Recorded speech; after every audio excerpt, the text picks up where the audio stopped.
have concluded I've got a problem. And what problem is that? So I don't know if I've mentioned this on the show, but I'm working on my basement. It's Right. Yeah, I yeah. think it's come up. It's So come up. I recall something. I got the whole subfloor down. It's all Hmm. down. It was a very long weekend of just putting that stuff down, but it's all done. Flooring arrives Tuesday. That's not the problem. Not the problem at Okay. all. So in preparing for this basement project, like I had to move things, right? I had to move things around. Like my studio in here is just packed full of crap on the other side of the camera that you can't see. And one of the items is a large square shaped thing. And it's all open on both sides, but it's just a shelving unit. It's kind of like a Hmm. fancy looking shelving unit. It's maybe, I don't know, 6 by 5. So it's fairly large. And Hmm. I don't think I can get it out of here Oh, because I moved it in here and then we framed up the doors, we drywalled, we built like the room around here. I'm going to have to take this thing apart. now do you have to get it out of there? Yeah. Yes. No.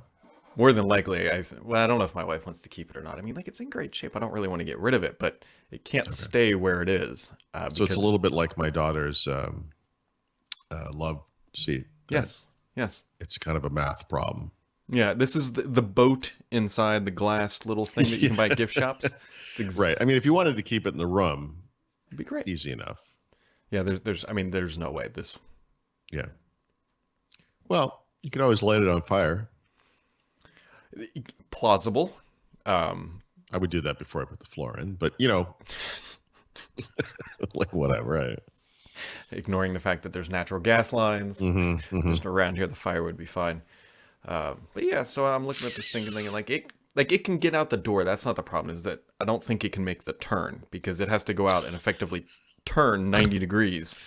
Oh my god. And Yeah. No, I'm familiar with this kind of problem. I really don't want to ding up the drywall I just had installed. Oh, there's painting of it. It was a good weekend. It was a productive weekend. And I do want to, Oh. I don't know if we talked about this, the color. I know we talked about 2016 gray. My wife corrected me. She said, this is more of a 2019 gray because it's got a little blue in it. It's a little blue Yeah. gray. It's not, Right. it's not prison cement gray. I guess. It's You're blue right. gray. Mindhunter gray. You might. It's just like the Baltimore Institute for the Insane gray. Like from Silence of the Lambs or something.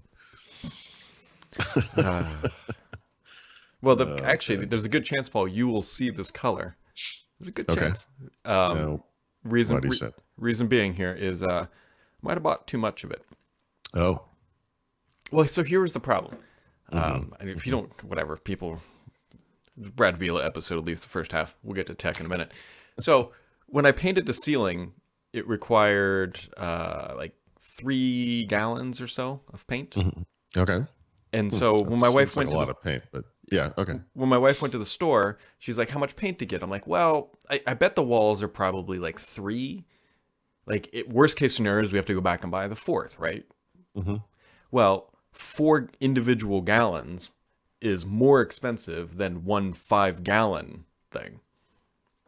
So she just I bought. see. Okay. So she Just bought the about the five five. Yeah. gallon, Yeah. and when I redo my office upstairs, it's going to be 2019 blue gray. I will tell you multiple times, despite the fact that we've saved the leftovers, we've run into an issue where we wanted to do some like patching up of paint Hmm. and didn't have the color. Yeah. And if you go, I guess if it's a like a preset color, you're probably okay. But I think most paint is actually just mixed, right? It's like a Yeah. recipe or whatever. Yep. And we've had trouble matching paint, even though Oh, we have we the have too. exact, whatever the term is. Yeah, actually, what you're supposed to do is like, let's say you go to the store and you get the 3 gallons. Yeah. You're supposed to actually take them all out and mix them together. That Yeah, way, right. Because even between the three you just made, there'll be differences. Yeah, right, right. Yep. Yeah, we've never done that, but yeah, Yeah. yeah, So, I could see that. anyways, there's no time like the present. If you're running Windows 7, you have one more day to hold on to that I pearl. am running Windows 7. I keep waiting for the full screen thing. I've never seen that. Hmm. I did get that kind of windowed pop up at some point. Yeah. And I left it on. I left it on like it's going to come back. Like I kind of want to see it. I'm curious how they Yeah. communicate this, but oh, Yeah. So we got that. The new Edge is supposed to, I think, launch like That's fully right. this week, right? Wednesday. Yep. Yep. And then this morning, because why not? They launched a brand new version of the Android launcher. Yeah, but it's kind of like an alpha release, really. So it's not feature complete, but it supports dark mode and landscape mode if you're into that kind of thing. I pretty much turn off, switching. Hmm. I don't like the home screen to switch like that, but yeah, I mean, if you do want that, sure. I mean, yeah, I think it looks pretty. I installed it, but I guess you have to. I'm on the. Let's see if it. No, it still hasn't shown up. I'm on the like launcher beta, which is nothing. I guess everyone is pretty much on the beta. But Hmm. I guess for this, there's some kind of a. Why am I having trouble finding this? Yeah, it says beta sign up in progress. It takes a few minutes, so I can't run it yet. Ah, I guess you have to go through some. Maybe someone actually has to okay you or something. I have no idea, but anyway, I think it looks pretty. It looks. yeah. If you look at the pictures, like it's nice. And Raphael found some references, if you will, to Hmm. the Android device that Microsoft will launch. Well, I guess technically later this year. So Right. Right. Yeah. yeah, Cool. yeah, we'll see. It's it's Monday. There's not a whole lot went on the weekend, really. Actually, to be honest, and I looked at a computer screen, which was great for Hmm. all of like 10 minutes between Yeah. shuffling these No, I boards. spent quite a bit of time in front of the computer this weekend, but it was relaxing. It was good. I like the weekend schedule, you know. Hmm. Yeah, that's why most people like the weekends, right? Yeah, I guess. That's Right, why. right. Sorry, let me step back from that. Of course, people like weekends. I mean, like I still work on the weekends, but I don't work like 8 hours a day or anything. Right. But yeah, I spent, I worked on the program, the application I've been Hmm. doing, and it was good. I feel So like I I've got also, stuff done, you know. I think, Paul, I've never been known to be a hypocrite, but I think Really? Okay. I think I've decided on the TV I'm gonna get. Okay. And you're going to be a hypocrite about it? Oh yeah, you'll see Oh, here in a second. all right. Okay. So I think I'm gonna get an OLED TV. Now, you had previously dismissed OLED for some reason. What was the reason? Too It was expensive? so Not here's why it was unnecessary? prohibitively expensive, Yeah. but it's not. Um, Okay. well, at least What's the advantage of OLED? What do you get with OLED? the picture is just amazing. I went to Best Buy Yeah. again and looked at them. So here's what it was. Here's what I was gonna do. My Hmm. budget was $1,500. That was my budget, and I was gonna get a 65-inch Yep. and a 55-inch TV. They're both gonna be Vizios, and I was just gonna call it a day because they look like fine TVs, and there was no issues with them. Right. But then I got to thinking. Here, Paul. Hmm. One of the issues, actually, and this one's probably more legitimate than anything else, is the viewing angles on those TVs are not great. And there's going to be like a horseshoe Oh, shape around the TV. yeah. And so there's going to be people sitting at not I've, extreme I've angles. actually tested this, by the way, because Yeah. the room, our living room is, I'm sorry, our living room today is a oddly shaped room. Hmm. And so it's not very deep. Um, and the TV's on one of the well, it's actually on a Yeah. desk or whatever, which means that you can have people way out at the corners, Yep. and it looks okay. Like again, we're using that screen that you have, right? So it's Yeah. actually it works pretty well. But I, it's like when you're looking at a laptop from an angle. I mean, you get that kind of screen angle issue. Hmm. It's not as good as being in the front. So that was the first thing that jumped. I was like, you know what, whatever. People will just deal with it. I'm primarily going to be the only one playing or whatever down there, or my kid Yeah. watching Dora the Explorer. Like Dora doesn't need to look fine from another angle. But then the other thing that Yeah. came out too was like, I was like, wait a minute. The furthest seat away from the TV is about 9 feet. So it's Mhm. not. It's actually our living room. The people are further back from the TV than they will be down here. So I was like, well, Oh, I could I think get I know away? which direction you're going. Could I get away with a 55-inch? It's like maybe Which that. is the thing you have behind you, right? Isn't that Yeah. 55? Yeah. So here's What the were you looking at before? 60? 65. 65. Yeah. So here's how it came out. A 55-inch OLED LG C9 TV is $1,500. Ew. Wow. Wow. It's expensive, but here's the other part too: is that unlike all the other TVs I was looking at, it has HDMI 2.1. Do you know what it's gonna take advantage of HDMI 2.1, Paul? No. The Series X, the next Xbox. Oh, interesting. Okay. So All the other Right. TVs supported HDMI 2.0, but 2.1 actually supports the variable refresh rate and everything else that's shipping on that Okay. next gen Xbox. So here's my logic. What I'm going to do, and hopefully my wife is not watching, is we'll get this TV, and Yeah. right, and I'll keep an eye on the 65 inch. And like if it gets down to a reasonable price point, you'll be like, look, honey, we could just take this TV and put it upstairs.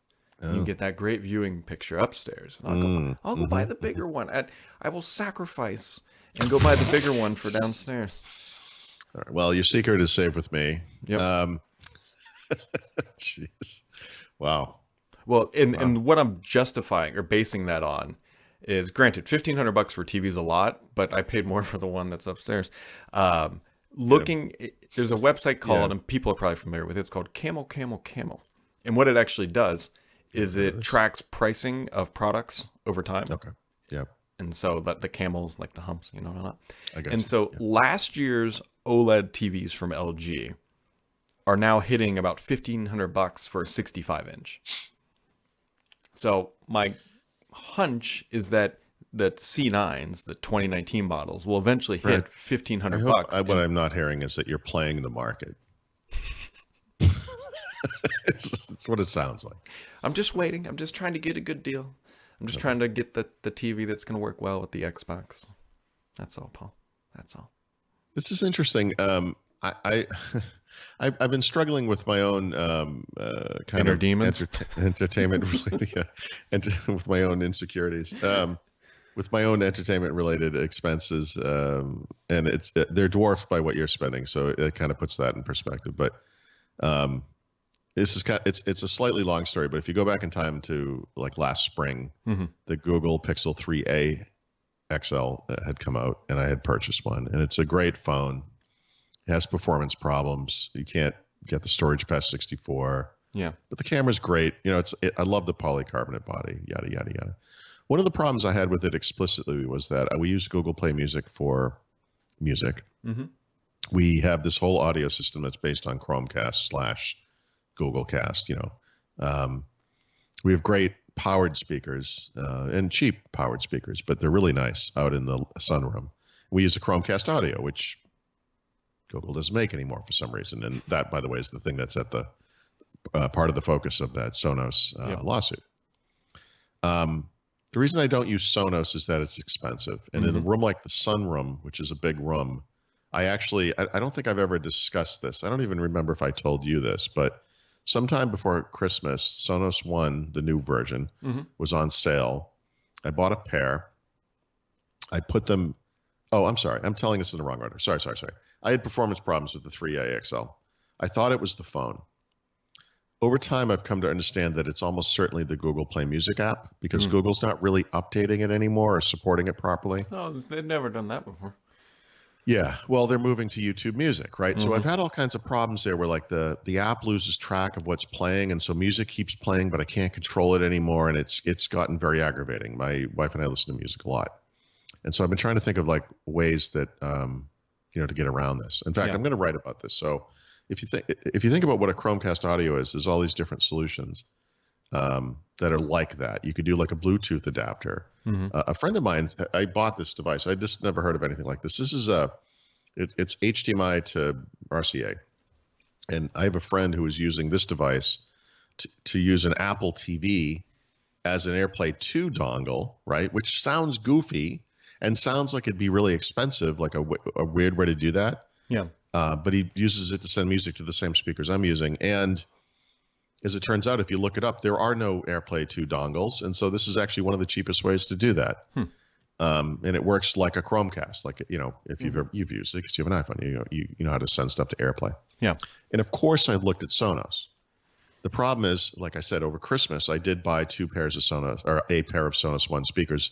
I have 3 or 4, I guess 4 of them. Yeah, I have 4 Sonos Ones in the house. My daughter uses 3 of them. I have 1 up in our bathroom, and they sound great. But in the sunroom, they do not sound anywhere as good as those powered speakers I have. The powered speakers I have cost $100. Yeah. So I'm thinking, well, obviously I'm looking at Google Play Music alternatives. There's lots of problems there.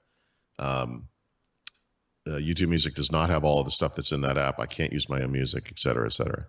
One of the few music services left that lets you use your own music is Apple Music, and I got to be honest, I really don't want to use Apple Music. Right. But and of course I looked at Sonos again. Um, so the problem is Sonos ones don't sound as good. Sonos 5 is the next one up. Those things are $500 a piece. Mm-hmm. So to replace a $100 pair of speakers, I'd have to spend $1,000. There's no way. Right. But there is another way. Sonos makes these other devices that let you connect to other kinds of speakers. So they have like a Sonos amp that has an amplifier in it. They used to have something called Sonos Connect, but now they replaced it with something called Sonos Port. Sonos Port has in and out RCAs. You can go in with like a turntable or a CD player or something, and you can go out to a receiver or to powered speakers like I have. That thing costs $400 to $450, depending on whether you can find it on sale. The normal price is $450, really expensive, right? But what it would let me do is have Sonos ones in some of the smaller rooms and have my speakers that I love and have them all be part of the same thing. Yep. So I'm actually kind of thinking about this, but I swear to God, the sticking point for me is it's like $400 for a freaking dongle. Yeah. You got to understand, like the lawsuit. And this highlights the importance, the kind of weird issues that come out of this Sonos Google lawsuit. Google made a thing that does exactly what the Sonos Port does. Well, not exactly. It doesn't have all the ports and whatever, but the basics of it. Actually, they're not really, but whatever.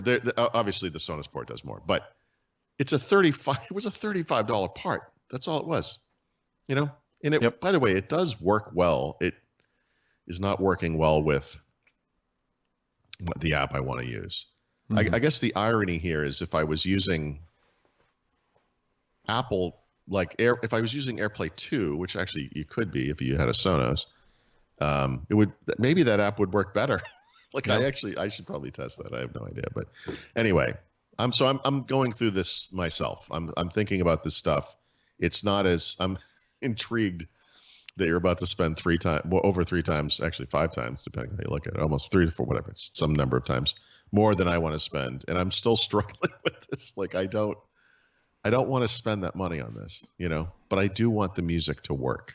Yeah. Well, so there's a little bit difference here. One, this basement project has been something we've been planning since May. Yes. This is all just part of the budget we set aside to do this stuff.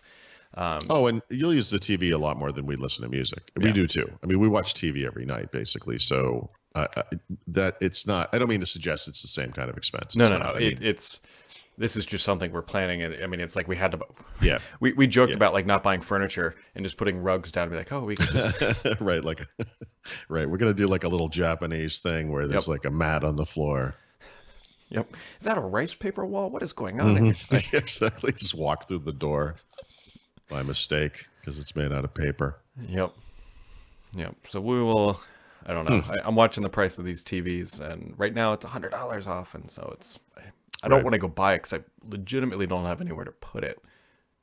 I do this with everything. I never buy. Well, I buy all kinds of things actually, but there are many things where I never buy anything because I just sit there and stress over it. I looked at that Fitbit Versa 2. If you're in the market, by the way, for a Fitbit, you're going to look forward to me buying the next one because whenever I do, that means they're going to replace everything with better versions. So just look forward to that. Yep. Yeah, and it boggles my mind that there aren't AirPlay 2 adapters of some kind. I suspect that's not because the market doesn't want them. It's because somebody's not letting them create them, would be my guess. I know, but even Apple doesn't have a thing for it. In other words, all they have on offer is their own speakers. Their own ball of yarn. Well, I mean, they make this little gadget here will make and by the way, this probably costs $20 or less. I don't remember, but it can turn an Apple TV into what is essentially like an AirPlay 2 Chromecast, right? I mean, obviously, it's actually just designed so you can go out to the analog audio and video, I guess. Yeah. But it just works for audio. It's AirPlay 2 is Apple TV is an AirPlay target. So you know what you could do? You could go get yourself, I think you can do this, a couple Raspberry Pis and turn them into AirPlay receivers. So I did see that. And I got to tell you, obviously there's a part of me that's kind of interested in that, but I have normal people living in this house, primarily my wife, and that's not gonna look. I can show my wife this, and she's gonna be like, "Yeah, I don't care how it works." Yep. I'm not. There's no way. AirPlay. I'm gonna do like a Raspberry Pi. That is one thing that did come up, by the way, in my 10 minutes of Google research. And I just sort of, I was just like, yeah, there's no way. I'll be like on a road trip, and I'll be like, all right, listen, all you got to do is like upgrade the firmware, and then Exactly. run the following sudo command from a command line terminal. This is no way. I laugh because it's relatable. Mm-hmm. So it's after I spent like 3 weeks trying to figure out how to get my Nest thermostat into HomeKit, and I had a Raspberry Pi connected all together. I showed my wife, and he's like, "Yeah, you could have just opened the other app and just done it." Yeah, she's like, or you know what also works is those thermostats. It's just like a dial. Yeah, you just walk and you up just to set it to the temperature you want. It's amazing. Those She's like, just "Look, work. look at this. I turn this thing, the heat goes up." Yeah, you can hear it like it kicked in. It made a sound. I could hear it working. It's nice. Yeah, but I had it working. Yeah, anyways. And then the lights stopped working, so there you go. Right. So you got anything else for today? I'm so off track now. No, I mean, I'm not gonna do this today, but I'm gonna write up this stuff, because I think I always reevaluate everything I use. So I think thinking about music services and then thinking about I don't know what you call these things, like a way to get music from the cloud, but through your phone to something, because it could be anything, right? I think it's worth examining. I don't know. I wish this stuff wasn't so expensive. It doesn't make any sense. Which reminds me, I meant to say this earlier. For people who don't have any Sonos stuff but kind of want that experience, you can actually buy speakers from, I believe, IKEA. They're like symphonic. Yeah, that's right. And they are much less expensive. I don't have any personally because I haven't bought anything other than Beams lately. But they supposedly sound pretty darn good for what they are. I bet they are in the ballpark of the Sonos ones, maybe a little bit less. For that reason, I can't use them in the sunroom. It's just too big of a room. Mm-hmm. But I don't remember the price we had gotten on the Sonos ones. It was probably, if those things are $200 a piece normally, maybe it was 2 for $300, something like that. Yeah. It was a good deal. And we sat there, we both listened to it. It was like, yeah, these aren't even close. Like it's not, Sure. it's just not going to work, Sure. Because that's why you got to buy the sub with it. And then, Well, that was the thing. It was like, I was literally going to spend $300 to replace a $100 pair of speakers. And I was going to try to be okay with that. Yeah. No, now it's like, I've been there. I have. Yeah. Yep. And then because it wasn't as good, now I'm considering spending $400 to continue using the speakers I already have. It's great. And so when you explain what all the money went to, and you're like, well, it does the same thing we'd had before. I honestly have had conversations with my wife where she'll sit there patiently listening to my stupid explanation. And she goes, see, if you think we should do this, you just do it. She's like, I don't even want to think about this. No, my wife has said the same things. It's usually like, she'll say, if we can afford it, just do it. Like, it's like, I'm not going to just buy it. It's expensive. Like, but I have to talk to her about it. But it's like, right. Well, I feel that's what you do, right? Like, I've spent a lot of time thinking about this. Yeah. Like it's not an impulse. I made a PowerPoint presentation. Just sit down for a second. No, I get it. Like, I even built a PowerPoint deck. Exactly. It's like you're an adult. You can make a decision, but I need you in on it, so you can't hold it over my head. Right. Because when things don't work, right, they come back and be like, "I told you not to buy it, but you didn't." So, all right, folks, that wraps it up for today. We'll be back tomorrow, unless our wives kill us. Always a possibility.